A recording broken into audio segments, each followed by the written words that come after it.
remaining. They both use it to catch their breath. A frenetic second half comeback by the Gators. They lead by 3.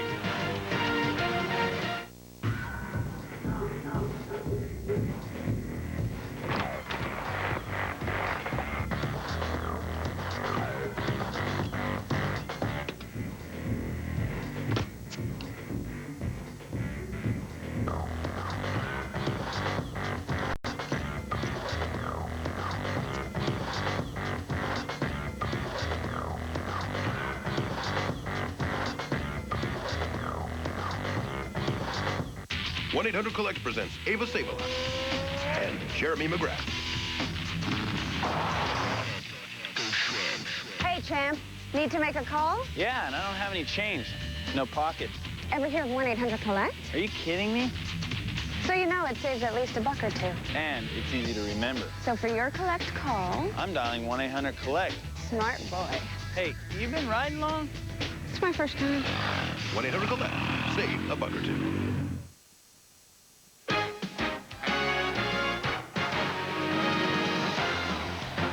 ESPN2's exclusive presentation of NCAA basketball is brought to you by 1-800-COLLECT, the easy way to save.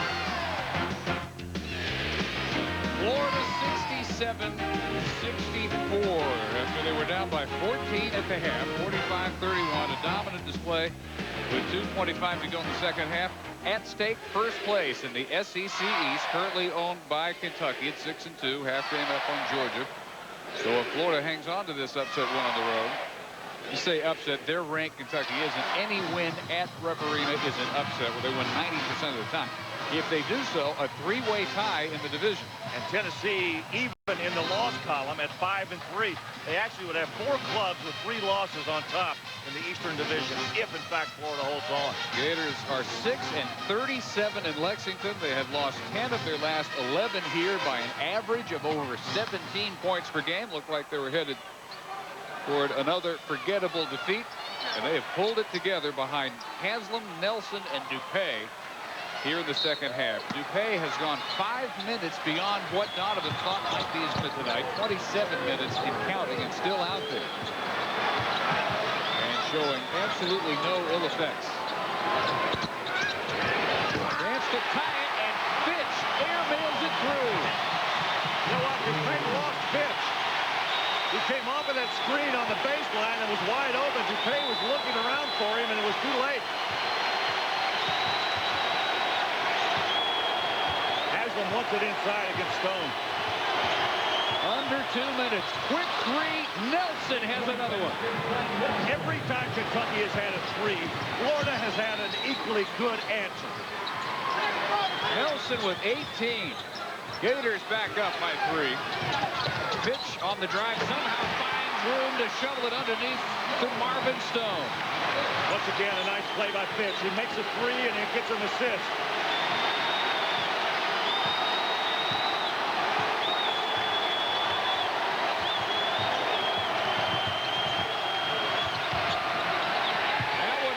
For Haslam, who had no chance to get to it. They screened him away from that ball. He couldn't get to the baseline. Billy Donovan calling with his 3 fingers up. Special defense. Watch Gerald Fitch inside. Nice pass to Marvin Stone. Timeout call by Tubby Smith with 1:15 remaining to talk over this possession, which gives them a chance to regain the lead. Wednesday at midnight Eastern on ESPN is College Hoops Tonight time. The guys have all the latest news, scores, and highlights from around the college hoops world. Every Wednesday, midnight Eastern, 9 Pacific on ESPN. Tubby Smith's team, national champions 3 years ago. Billy Donovan's team, 1 step shy of winning the national championship last year, losing in the finals to Michigan State. And they have played a terrific 39 minutes. Florida battling back from 14 down, leading on several occasions by no more than 3. They have 3 timeouts left. Kentucky down to its last 2. Kentucky absolutely owned the first half here in Lexington, and it's been all Florida here in the second half. And Billy Donovan wishes he could stay out there and finish it himself. Here he shoots it still pretty well. Oh, he still has a 3-on-3 tournament. The student body can get a 3-man team and take on Donovan and 2 of his coaches. And they're undefeated, the coaches. It's Prince with that move. He lost it. Off the leg of Parker and rolled right to Dupay. So we hit the 1-minute mark. Florida ball with a 3-point lead and a chance to win for just the 7th time in their history in Lexington. Kentucky man-to-man defense. Saul Smith's got Dupay. Fitch has got Nelson. Shot clock is at 12. Marvin trying to be heard over 23,000 to talk to his offense. Haslem. No call as he ends up decked in the lane. 30 seconds and counting for Smith and the Cats. They need a bucket for the lead. Getting fouled wouldn't be bad either. So Smith way off. Missed it back. 11 seconds, and they'll call another timeout with 10.4 seconds. Smith had a great look at it and shot it way wide. The air ball recovered by Kentucky, and they still have 1 timeout left and a chance to pull it out in regulation. Right now, Kentucky's going to take the 60-second timeout that is allotted to each club. New rule this year. Not only just do they have the 30s that they can utilize, but they can use the 60. You know, right now, if I'm Kentucky, I'm not sure who I'd give this basketball to. Bogans and Prince are the 2 guys that have been carrying them in the last couple of games. You give the ball to Bogans and let him try to do something with it and maybe try to find Prince. They've got to do something quickly because they've only got a little under 11 seconds to go. Nobody's hot right now. No one. And the thing about it is, with Prince handling the basketball, he's going to find a guy who's going to defend him, who's not going to be able to defend him out on the floor. Bogans, on the other hand, is the guy that they can post up on the inside if they get a smaller player in there. It'll be interesting to see what Tubby Smith does with his final 10.4. If they're fouled, they will move into the bonus, and they are a bad free throw shooting team. 66%. Best of the bunch, Tayshaun Prince, 79%. And as we pointed out, they're down to their last timeout. The Gators have the possession arrow. Tubby Smith in front of his club over there, drawing a play on his board. You can see the attention to that board. Every player, every assistant coach looking down there. Florida right now trying to determine what they're going to do defensively. Would it be a surprise if they came out into a zone instead of a defense that maybe Kentucky's expecting to see, a man-to-man? Maybe a little. It could be very dangerous, though. Tough to go to a zone. Minutes away from Minnesota Northwestern, barring overtime here. That's a distinct possibility with 10.4 seconds to go. Gators try to stave off this last Kentucky possession and steal away with a 1-point win, and they'll call time now that they've gotten a peek at what the Wildcats had in mind. 2 left for Donovan. So we're back to Rupp Arena for the windup.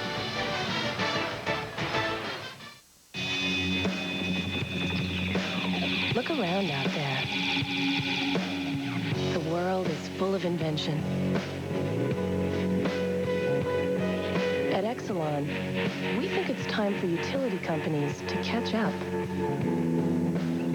It's time to do not just energy and infrastructure, but ideas. Okay, we'll go first. Exelon, welcome change. Billy Donovan with his players huddled back around him, including Teddy Dupay, draped in the towel right there. He's gone 29 minutes and 50 seconds, so he has more than tested that back. They expected 18 to 22 minutes maximum from him tonight. 15 points, including 3 3-pointers. I don't know if Kentucky's going to prevail.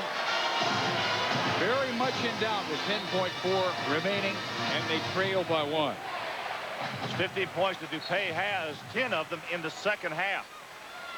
I'll tell you what, between he and Haslem and Nelson, those 3 guys have really picked up this club and carried them in the second half. Wildcats have won 18 straight here against the SEC. 34 of their last 36. They're not often in this position. Here we go. They work it to Tayshaun Prince. Guarded by Wright. 5 seconds for the win. He got it with 3.3.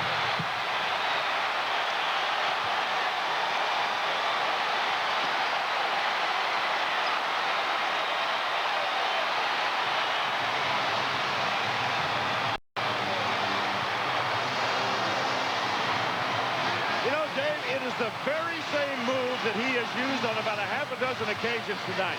Watch Prince, middle of your screen, come right into the lane, crossover dribble, cross back over, go into the lane with the left hand, a long-range shot with that left hand. Boy, was that big for Kentucky.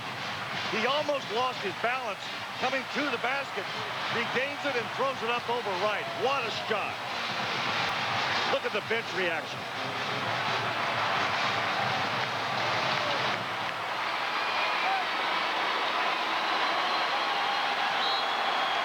Billy Donovan now with only 3.3 seconds to work with as the SEC Player of the Week has put his team up by 1 with his 19th point of the game. Florida wants another timeout. They'll go ahead and empty it out. Might as well. So they've got to get it in here. No timeouts left. Using every available second to strategize. Saturday on ABC Sports at 3:30 Eastern, 12:30 Pacific in the Big East. St. John's against Miami, or some of you will see intersectional matchup between UCLA and DePaul.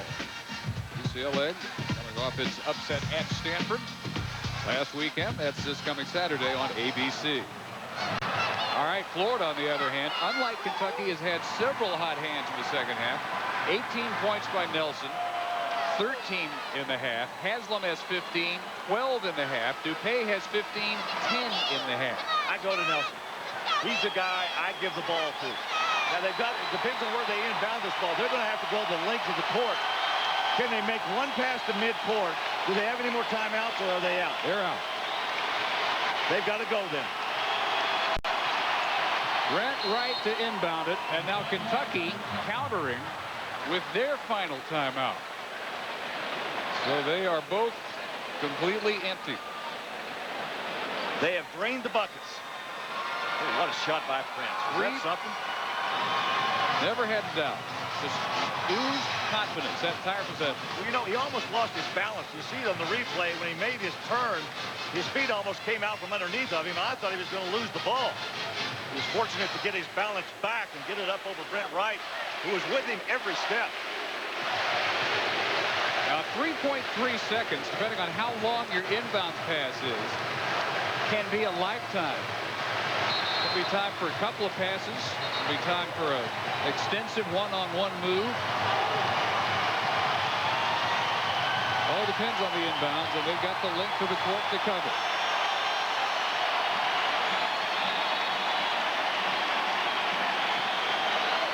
First place on the line. Kentucky has it by themselves. If they hold them off with 3.3. Inbounds, Nelson has to save it at midcourt. Down to Prince, and it's over. And Kentucky survives a terrific second half by the Gators to maintain the best record in the SEC.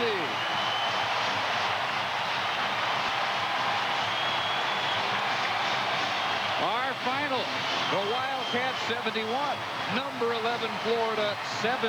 Coming up next, Minnesota Northwestern. For Larry Conley and our entire ESPN crew, Dave Barnett, so long from Lexington. This has been a presentation of ESPN, the worldwide leader in sports. Now we send you back to Chris Feldman. Dave and Larry, thank you. Great ball game. Next up, the Big Ten. John Blair Bickerstaff, you can call him JB, and the Gophers visiting Northwestern. That is straight ahead. ESPN Awards.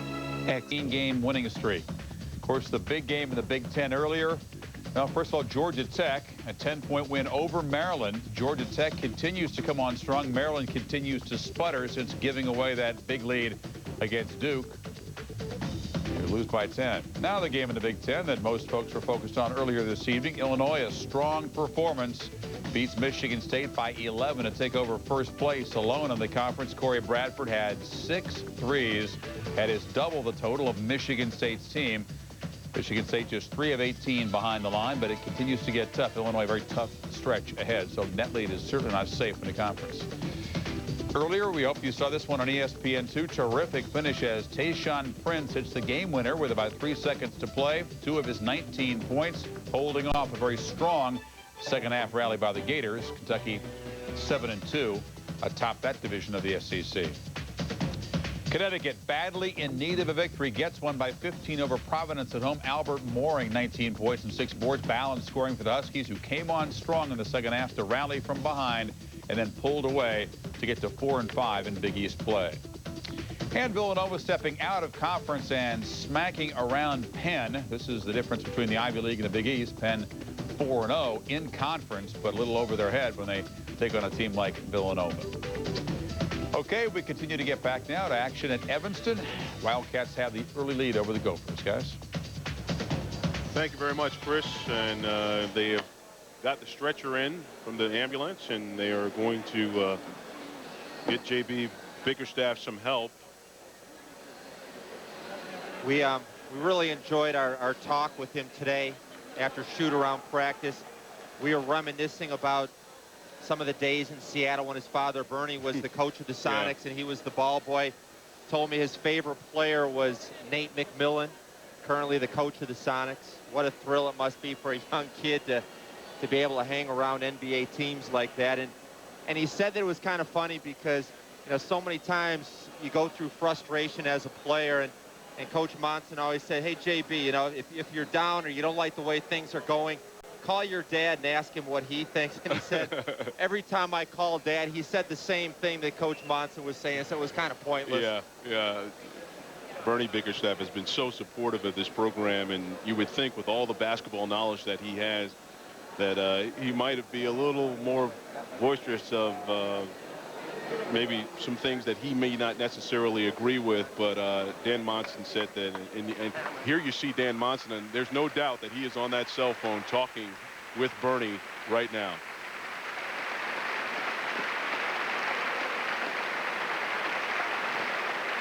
And here you see the applause of people here who made the trip down from Minnesota, Minneapolis.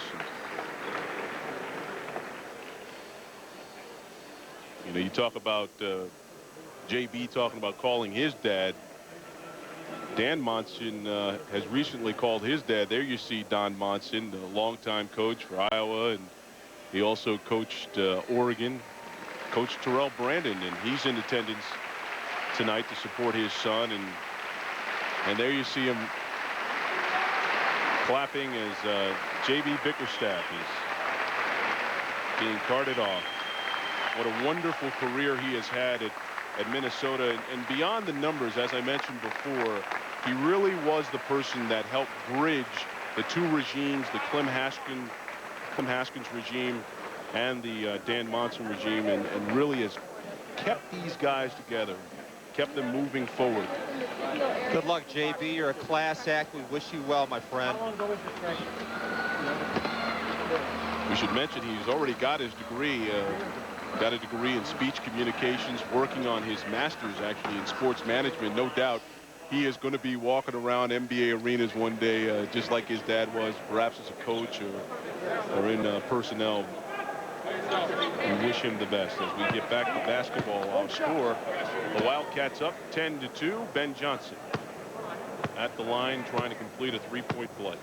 As insignificant as it seems now, big start for Northwestern. And let's point this out. They are up 11-2, a strong start. They have not won a Big Ten game in 31 outings. Let's keep a close eye on the emotion of the Gophers. Where are they going to generate? Spinning, shooting, too strong. And Johnson has the rebound.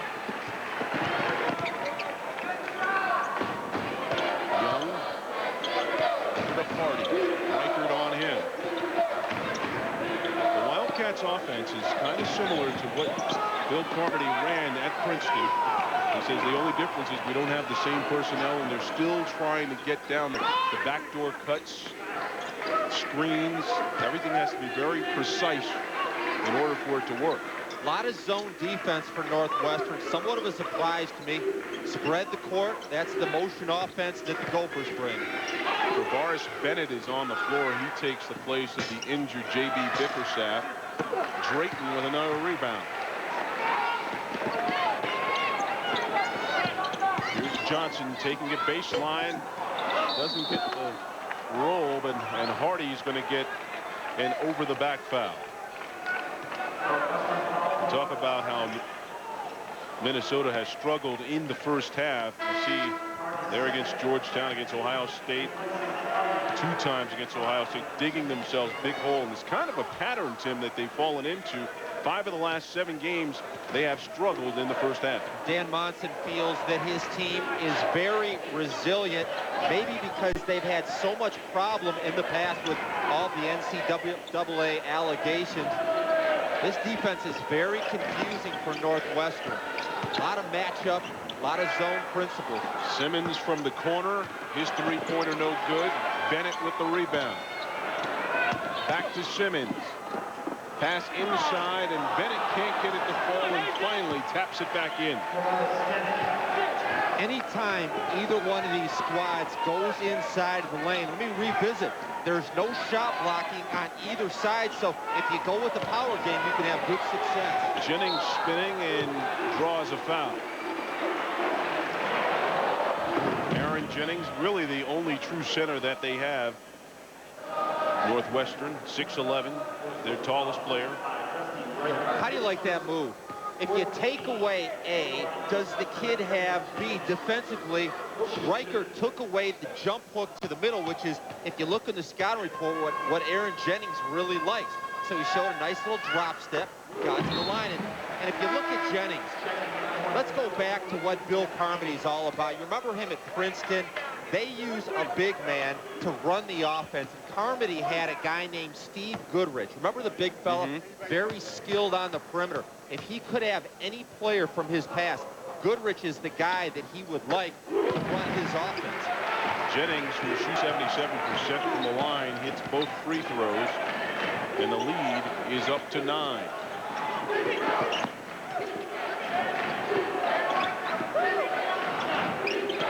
Bennett working from the top, strong to the lane, and gets the bank shot to fall. Here's the early story.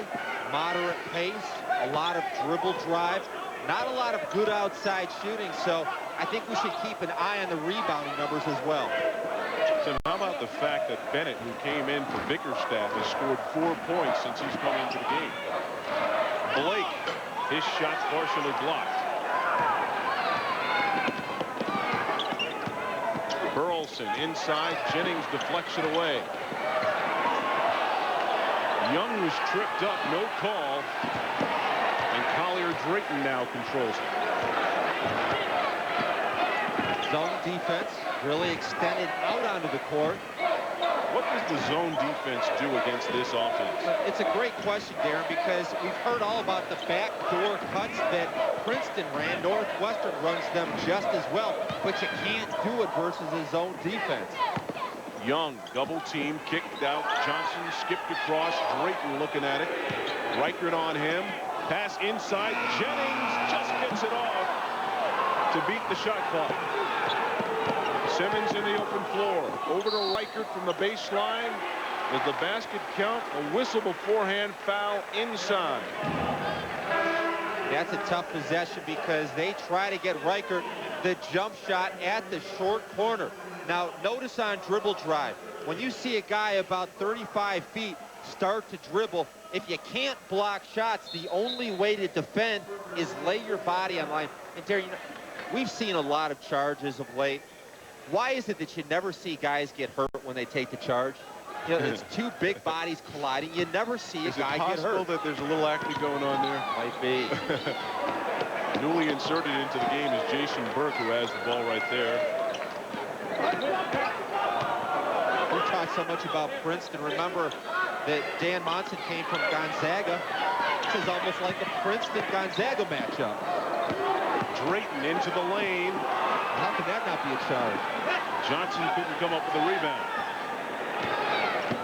Gophers on the other end. Simmons. Here's Bennett. And he hits the short jumper. Nice tribute to his fallen teammate. He's taken up with a passionate effort. He's got 6 points, good defense, and this is the first time we've seen it. A little run and jump trap, try to take them out of their offense. Northwestern's shown some pretty good poise here. Like Princeton, they will work down that shot clock every time down. Stolen away, and very slowly the Gophers are starting to get some energy back. Fleming over to Simmons. He loses the pass. You know, if you play for Bill Carmody, this pass is unacceptable. He teaches the bounce pass as a defender. You're taught to defend right at chest level. If he throws a bounce pass there, it gets through. Some of the players were saying at the very first practice, as you look at the turnovers, Minnesota with 5 and Northwestern with 1. But at the very first practice, Tim, the Northwestern players are excited. They're coming to see what Bill Carmody has to say. Reichert in the open floor. Simmons with another bank shot. We've got a much closer game now, down to 3 points. And Bill Carmody is upset. He calls a timeout. He is really, he sensed that there was an opportunity there. We got a break in the action. Northwestern's lead down to 3. 12-12 to go. We'll be back.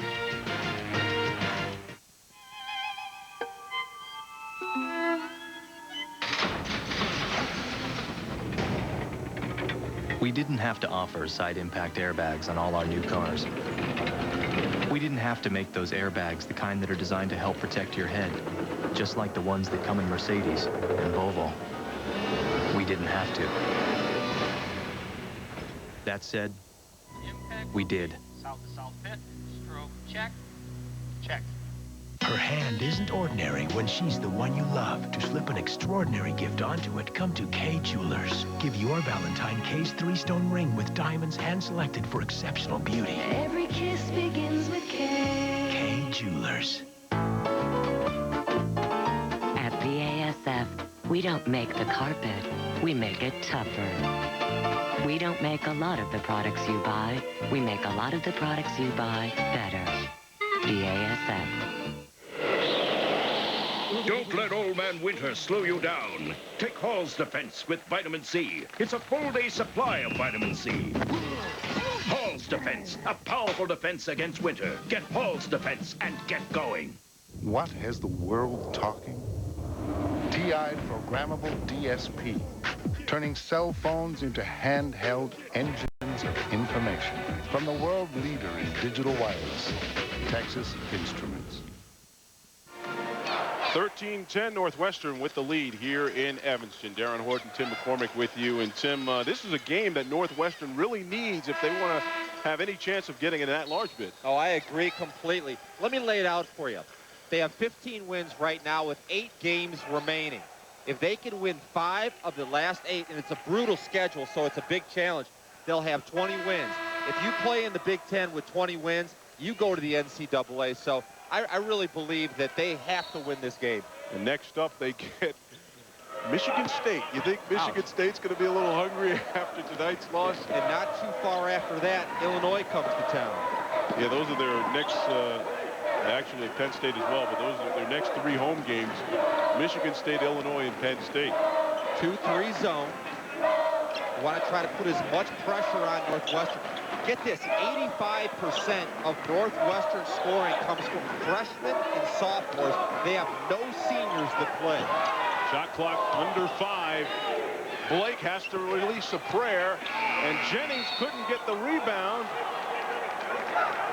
And a scramble for the ball that they call a jump ball? No. That's going to be a foul on Jennings.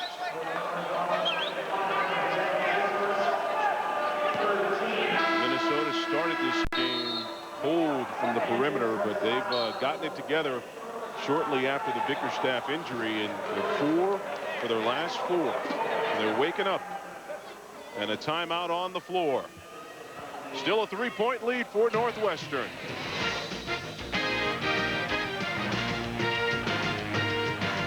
I'm Bob Vila. Now's the time to get your home ready for colder weather. An older heating system may not be as efficient or reliable as it should be. But who do you call? Call Sears Home Central, someone you know and trust to do it right. Your total solution for heating systems, sales, installation, and service. Sears Home Central installs a full line of efficient, reliable heating systems that can save you hundreds of dollars in energy costs and keep your home comfortable for years to come. Don't be caught unprepared. Call now for a free in-home estimate from a Sears Home Central heating specialist. A new heating system from Sears Home Central will keep you snug and warm through winter's worst. And your satisfaction is guaranteed or your money back. Right now, use your Sears card and get 0% financing for 1 full year on any Central, Train, or Kenmore heating system when you purchase a matching cooling unit. That means no billing and no payments for 1 full year. Call Sears today. Sears, the good life at a great price, guaranteed. Sports Century is only on ESPN Classic tomorrow at 8. Jerry Rice is the touchdown scorer of the century. Joe Montana and Jerry Rice, that was as beautiful as a passing game can get. Jerry has a vision. He sees only the end zone. Rice has got it! Jerry Rice. Sports Century, the top 50 and beyond. Every weeknight at 8 Eastern, 9 Pacific. Only on ESPN Classic. You can only see Sports Century by calling 1-800-CLASSIC today. Tar Heels protecting the nation's longest winning streak and the new #1 ranking, making the short trip to Winston-Salem. Chris Lang on the block sets his favorite shot, the jump hook. It's been a tight first half, though. Craig Dawson answering with the jumper for the Demon Deacons. 38-37 Heels at the break. We'll keep you posted in the second half. Thank you very much, Chris. Welcome back to Evanston. 3-point lead for the Wildcats. Both of these teams trying to break streaks. Northwestern has not won a Big Ten game in 2 years. They've lost 31 straight. Minnesota hasn't won a Big Ten game on the road in 2 years. In fact, the last time they won a Big Ten game on the road was right here in Evanston. And you don't want that guy to start heating up if you're Northwestern. That's Kerwin Fleming hitting the three-pointer, and we are all tied at 13. Little full court, 2-2-1. They're not really trying to steal the ball. They want to try to pick up the pace. And Coach Monson said that their press is more just a tool to try to speed things up a little bit. Minnesota on a 9-0 run. Northwestern has been in a drought, haven't scored in 6.5 minutes. Blake from the corner. Jennings rips down the rebound, and the hook shot gets the roll. Nice job in support off the bench by Jennings. Really the only big body in this game. Hagan comes in, but he's not looked at to score. More of a support guy. Jennings has really been strong.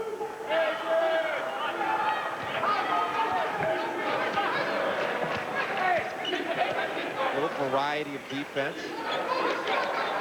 Darren, I call this a chameleon defense. The look changes right before our eyes. It's kind of hard to tell exactly what it's going to be. Riker counted on the foul. And Jennings has picked up his second foul. And Tim, he's the only 6'11" player you have, so it's not like there's a whole lot of depth. As we watch Dusty Reichert, I think he may be the best walk-on in Big Ten history. Now, you look at what he's accomplished. Didn't have a scholarship out of high school. He has one now, but he's the team's leading scorer, the team's leading rebounder, and Coach Dan Monson takes a lot of credit for him actually getting the scholarship. When they played Gonzaga, he had a huge game. He had 25 points and 13 rebounds, and shortly after that game, he got his scholarship. That game was in the NCAA tournament, actually the first time that Dan Monson met Riker. Keep an eye on the shot clock. Just work it down, and there's another turnover. Turnover's a problem for both teams. The Wildcats get back on defense, and how about the clawing that time by the freshman? Burke in the open floor, and he's fouled.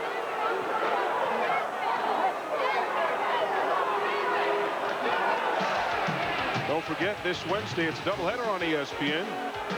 Number 9, Virginia, going to visit North Carolina State. tip that one off at 7 Eastern. Virginia has beaten number 9 Maryland. They've beaten number 16 Wake Forest in the last 2 outings. Then Duke and Clemson at 9 Eastern. Duke trying to rebound from last week's loss to their rival North Carolina this Wednesday on ESPN. Burke knocks down the front end. As we watch the game plans materialize, I believe a point of emphasis on both benches is ball security. Both defenses are good, and so if you give it up, the other team's getting 3 points. And in a low-scoring game like this, if you get a break in transition, get some free throws, that's a huge advantage for your attack. Tim Young coming back onto the floor. Burke, after hitting the free throws, will have a seat. Now here come the Wildcats with a little mild pressure. They better get it over. They're not going to get over. They don't get it over in the 10 seconds required. Nice defensive play by the press. And you said this is not necessarily a press that's out there to create turnovers, just to kind of slow them down. No, because Minnesota does not have good depth. They have 8 scholarship players, and if you press them and make those guards work, now they only have 7 with the departure of Bickerstaff. They could be very tired in the second half, especially because this game's on the road for Minnesota. We should also add that the Wildcats are going to make them work on defense. Young inside, over an outstretched arm, and the rebound by the Gophers. That's a manly rebound inside. Jeff Hagan, another walk-on. Burleson through the hole. Didn't go off the glass, and Jennings rips out the rebound. Quickly on the other end is Blake. Nearly loses it, but chases it down.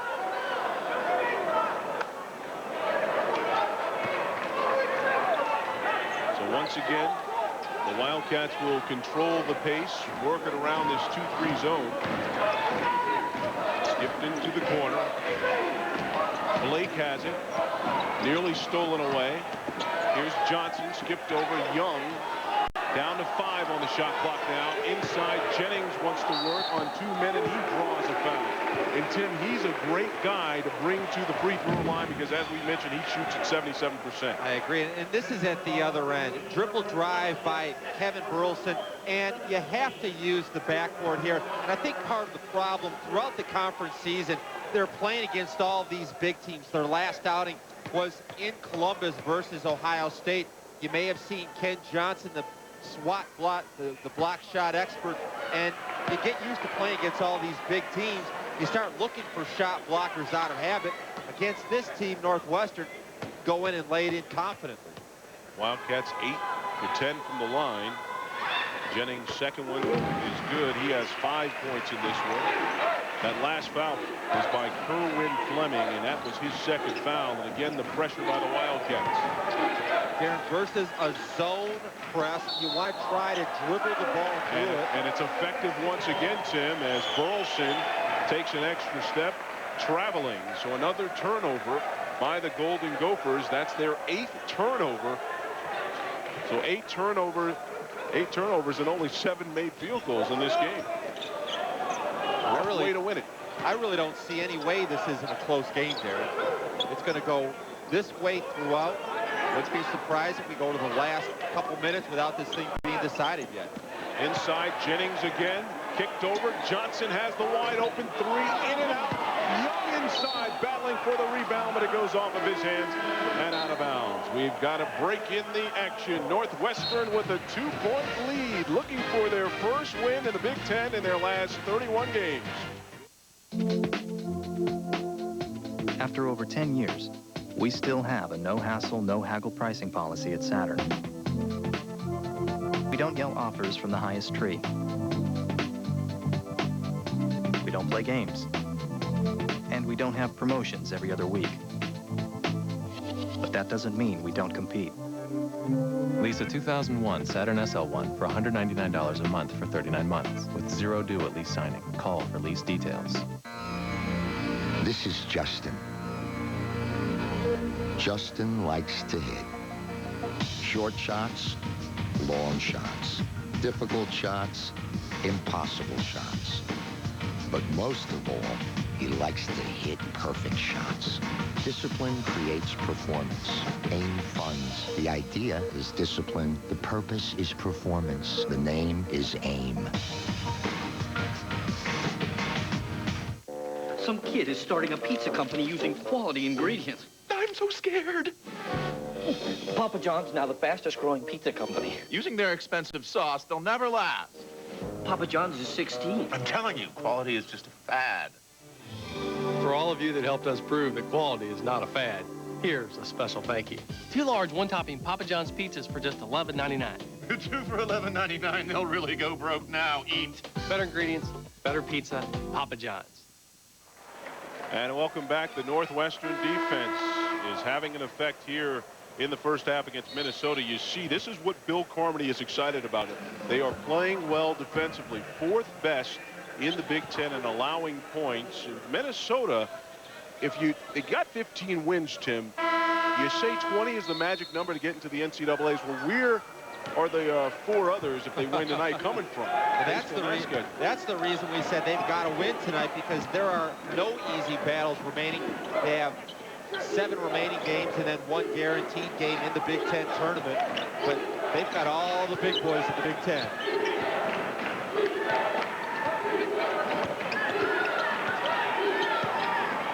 Fleming kicked over to Schilling. He's their best shooter. Kicks inside. Bennett gets the reverse to fall. So Bennett has 8 points.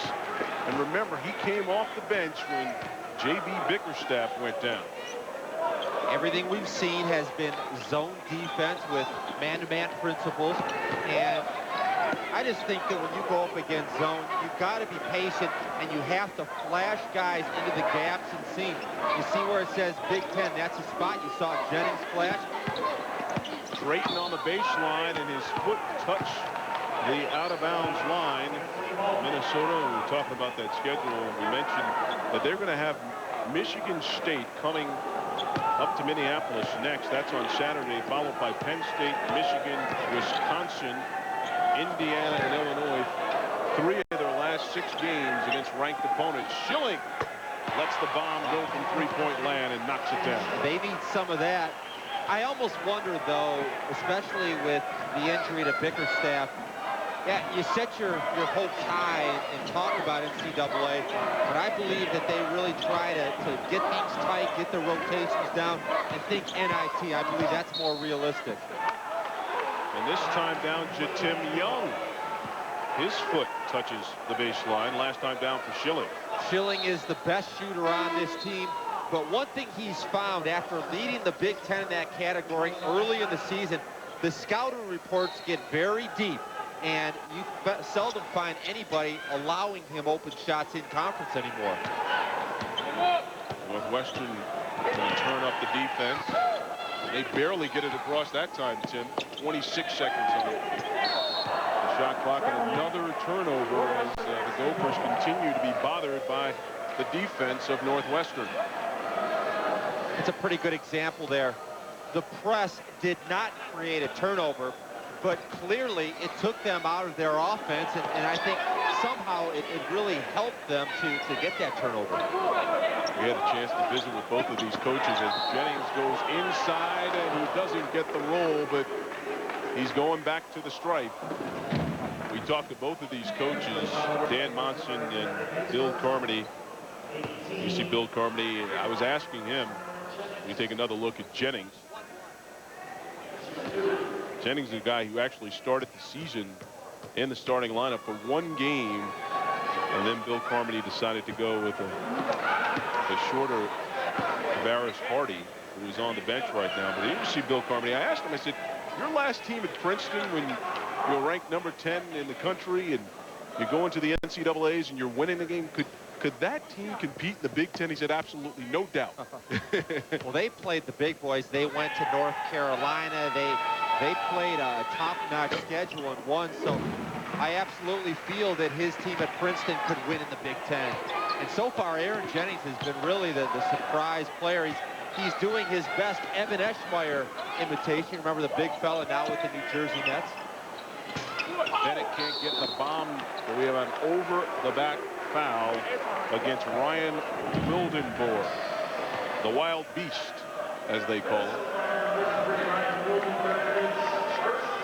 So Northwestern doing all the little things. They said the first practice, and I started this story earlier, first practice, the Northwestern players all excited about learning from Bill Carmody. They've heard about what he does at Princeton, and they come in and they're all excited. The first thing he does is he starts practicing chest passes.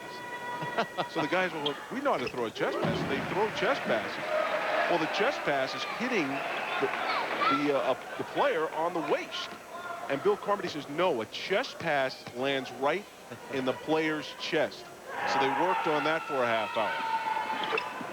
They spent a big part of their practice on fundamentals. A 2-hour practice, they will actually spend half of that on dribbling, passing, and fundamentals of shooting. Simmons nearly loses it. Double team kicked out Schilling from three-point land, and he drills another. He's got 6, both threes. 24-21. Golden Gophers. Jennings inside, and again, he's very effective. He hasn't necessarily gotten too many field goals in there, but he's racking up the fouls. How about Schilling? He had a man diving in his face, but he's still just able to get enough room to get it on. And he offers a lot of range on his shot, and that's the one thing that Bill Carmody feared the most about Minnesota. They're second in the Big Ten in threes made, and you have to get a hand in the face of Shane Schilling. That last foul is on Kerwin Fleming, his 3rd foul, so he's going to go have a seat. And they don't have a lot of depth on this bench. The 3rd foul hurts. Well, they certainly don't have a lot of depth in the guard position. They're going to come back with a big man. 24-21, 5 minutes to go. Howard Johnson halftime report coming up at halftime. Chris Fowler, Nancy Lieberman-Klein in the studio tonight. He's got a nice stroke from there. 7 points so far tonight. More pressure. Simmons will break it by himself this time. See, Minnesota is a much more athletic team, and versus a zone trap, I believe they can dribble right up the middle, and Northwestern can't stop them. Reichert inside. The shot is no good, but he is fouled. He was in there with about 3 or 4 guys. Veteran Tom Rucker. 29 years for Rucker, one of the best officials going. Made the strong call there. See if they can try to get the ball inside. Got to establish the inside out first. If you're just launching jump shots, that hurts Minnesota. Schilling lets another bomb go. That one way off and out of bounds. Northwestern's ball. A lot of fun listening to Coach Monson today talk about the relationship with he and his father. Oh, yeah. His father actually didn't want him to be a coach. Here's Jennings as they get it across that press. Both teams pressing each other. The Wildcats seem a little bit more comfortable breaking the press than the Gophers do. 2-point lead for Minnesota. Trying to snap a 4-game losing streak. Jennings inside, kicks out. Blake will let it go. Drayton trying to dig out the weak side rebound, and Jennings gets on the floor. Nice hustle by the big man.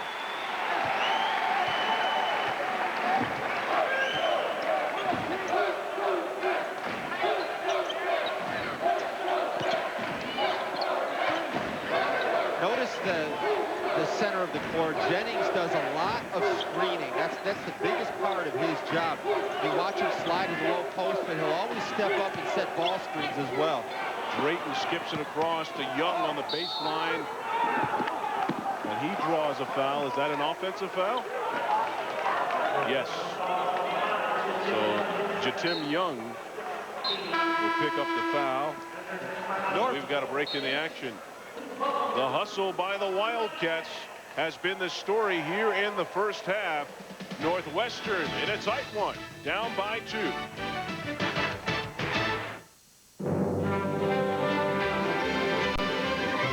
Someday I'm going to be a movie star, but right now, this is my only agent. So when my brother in Miami sends cash for rent, I just walk around the corner. When loved ones need to send or receive cash, location really is everything. I love L.A. The sun, the stars, and a Western Union agent location everywhere. Only Western Union has over 90,000 agent locations worldwide. This is the one place in town you can always count on for a happy ending. Western Union, the fastest way to send money worldwide.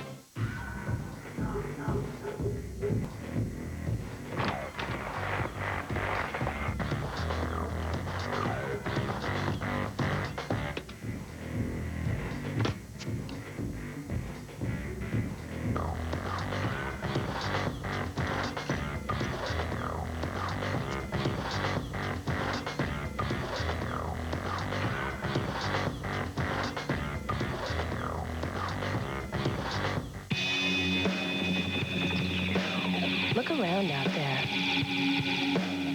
The world is full of invention. At Exelon, we think it's time for utility companies to catch up.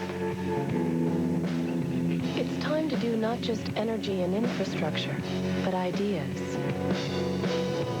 Okay, we'll go first. Exelon, welcome change. Well, tonight, North Carolina experiencing life as the March top-ranked team. Wake Forest playing a nice ball game. Josh Howard, he'll face up jumper. Then Irvin Murray working the defensive end, steals it from Boone, throws it down. Wake Forest is now up by a point. 13:27 left, guys. Not surprised there. Demon Deacons, very good team this year. Robert O'Kelly, when he was coming off the bench, that's a pretty good